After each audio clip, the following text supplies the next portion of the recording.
안녕하세요. 백모 박성현입니다. 연초부터 뒤숭숭하군요. 엊그저께 서울역 고가도로 위에서 분신 자살한 분 말이에요. 이게 기획분신이었다는 소문까지 나돌아요. 특히 분신을 119에 신고한 원땡땡이란 분 때문에 더 그렇습니다. 이분 분신 때마다 등장했던 분 같아요. 2007년 한미 FTA에 반대한 택시 운전기사 허세욱 씨 분신도 이 사람이 신고했었죠. 2009년 용산 방화 참사는 아직까지도 그 이유가 미스테리인데 이에 대해서도 이 원땡땡이란 분이 맹렬한 블로그 활동을 했었어요. 불 정말 좋아하시는 분이에요. 원모 씨. 왜 이렇게 극단적인 행동들이 나올까요? 지난 25년 동안 종친대 인생으로 살면서 단물을 빨아먹어온 수만 명의 인생 전체가 부도날 지경에 몰렸기 때문이죠. 지금 전개되고 있는 상황은 종친대에게 이렇게 선고하고 있습니다. 네 인생 전체가 가짜야. 너라는 존재 자체가 사기거든. 자, 이 와중에 국회가 대형 사고를 저질렀죠. 1월 1일 꼭두 새벽에 국정원법을 통과시켰어요. 국정원 개혁법이라고요? 웃기는 소리죠. 개학입니다. 그래서 그냥 2014 국정원법 이렇게 부르겠습니다. 국민의 절대 다수가 북한 전체주의의 붕괴 및 국내 종북 세력의 발악에 대처할 수 있는 안보 강화를 요구하고 있는 상황임에도 불구하고 국회가 국정원을 법률로 꽁꽁 묶었어요. 두 가지 굉장히 심각한 문제가 있습니다. 하나는 예산을 시시콜콜 다 보겠다는 거죠. 국정원 직원을 잠재적 횡령범 도둑놈으로 상정하는 겁니다. 미국이든 어디든 제대로 된 정보기관이 작동하고 있는 나라에서는 예산을 이렇게 시시콜콜 보는 법이 없어요. 그냥 뭉치로 알아서 주고 알아서 맡기고 또 맡은 사람은 알아서 운영합니다. 국정원 직원이 잠재적 도둑놈이 아니라 오히려 국회의원이 잠재적 반국가 사범입니다. 두 번째 문제는 정보위원회가 상임위로 됐다는 겁니다. 이제까지 정보위원회는 겸임이었죠. 다른 상임위를 하면서 정보위원을 겸하는 방식입니다. 그러나 이제부터는 정보위 활동만을 전업으로 하죠. 따라서 국회의원들이 두 눈 부릅뜨고 안보기관인 국정원만 들여다보게 생겼습니다. 그렇다면 우린 당연히 묻게 되죠. 당신 무슨 의도를 가지고 두 눈 부릅뜨고 들여다봐? 이런 문제를 물어야 되는 거 아닙니까? 자, 이번에 이석기 RO가 까발려지지 않았다면 정보위에 통진당 의원이 들어오게 생겼었죠. 뿐만 아니라 민주당이든 어디든 사상과 전력이 수상쩍기 짝이 없는 인간이 정보위에 들어오게 생겼습니다. 심지어 이번 국회 국정원 개혁특위에서는 송호창 의원이 활동을 했었어요. 그는 해외 민주화 인사 명예회복 및 안전귀국 보장을 위한 운동이라는 해괴망측한 활동을 했던 사람입니다. 그 해외 민주화 인사라는 게 윤희상, 송두율 같은 해외 종북 거물 혹은 해외 거주 간첩이었거든요.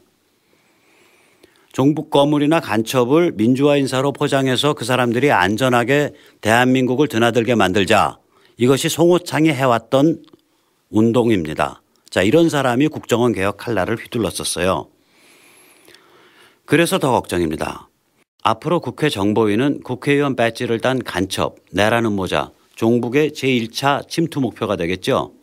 이들의 임무는 초특급 안보 정보를 빼내고 국정원 간부를 시도 때도 없이 불러서 조지고 침소봉대 거짓 선동으로 국민 여론을 흔드는 것이 되겠죠. 이런 불순분자들이 난동을 부리는 곳, 이것이 바로 정보위가 될 가능성이 높습니다. 그래서 저희는 국회에 물을 수밖에 없죠. 정치인한테 물을 수밖에 없습니다. 이렇게 말이죠. 너희 국정원을 들여다보겠다고? 그래. 그러면 너희는 국회의 정보위를 어떻게 운영할 거야? 이 문제에 대해서 모르쇠라고? 너 자신에 대해서 준비하지 않으면서 왜 남의 거를 다 들여다보겠다는 거야? 그 남의 게 바로 우리 안보거든. 우리 생명이라고. 자, 이래서 국회 정보위를 정상화시키고 고급화시켜줘야 돼요. 5가지 조치를 취해야 됩니다. 첫째, 정보위원회 면책특권을 없애야 됩니다. 정보위원이 국가안보를 누설하면 바로 고소고발해야 됩니다. 둘째, 정보위원회 불체포 특권을 철폐해야 합니다. 정보위원이 국가안보를 누설하면 바로 수갑 채워야죠. 셋째, 정보위원을 본회의에서 선출해야 합니다.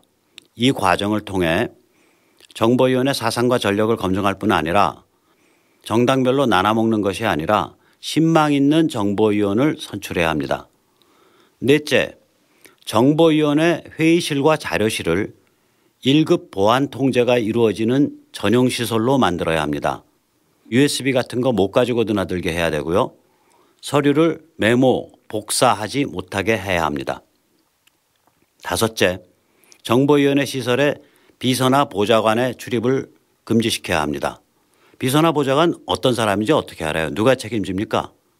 그런 사람들 전혀 출입을 하지 못하게 합니다. 자, 이렇게 국회가 자기들의 것을 해놓고 나서 국정원을 들여다보겠다. 그러면 저 같은 사람 찬성합니다. 그러나 그런 일을 하나도 안 해놓은 채 국정원을 시시콜콜이 들여다보겠다고 하니까 저희 일반 국민이 정말 화가 나는 거죠. 그래서 2014년 올해부터는 국회의 정보위원회를 강화하고 정상화하기 위한 입법 운동을 일으켜야 합니다. 이때 반드시 국회를 식물화시키고 있는 국회 선진화법 역시 뜯어 고쳐야겠죠.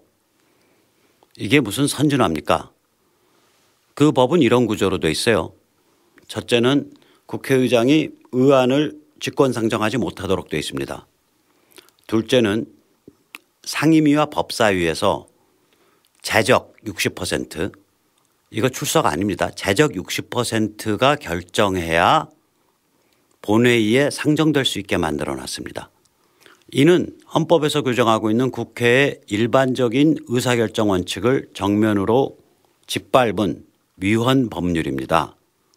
헌법에서는 재적의원 절반 이상의 출석과 출석의원 절반 이상의 찬성에 의해서 의결이 이루어진다. 이렇게 명확하게 규정되어 있거든요.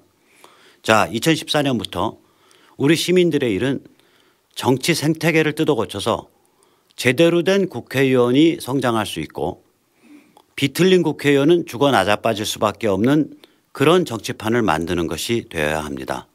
참 버겁죠? 그러나 가슴 뛰는 운동입니다. 왜냐? 이 운동이 성공하면 우리는 자유통일을 감당할 수 있기 때문입니다. 남재준 국정원장이 좋아한다는 충정가를 올해 새해 첫 노래로 들려드리겠습니다.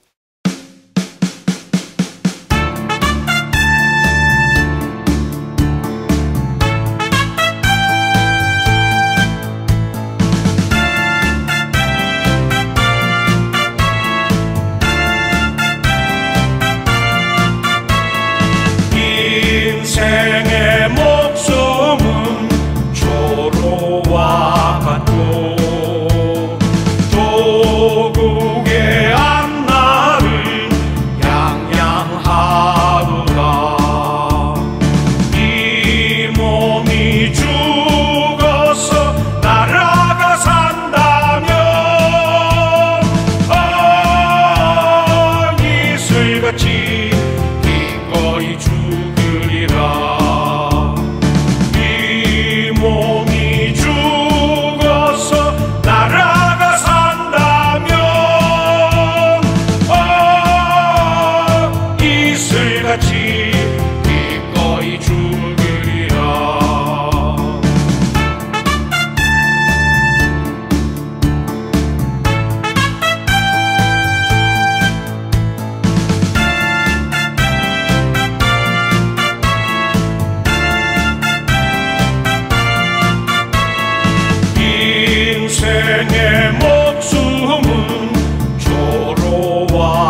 같이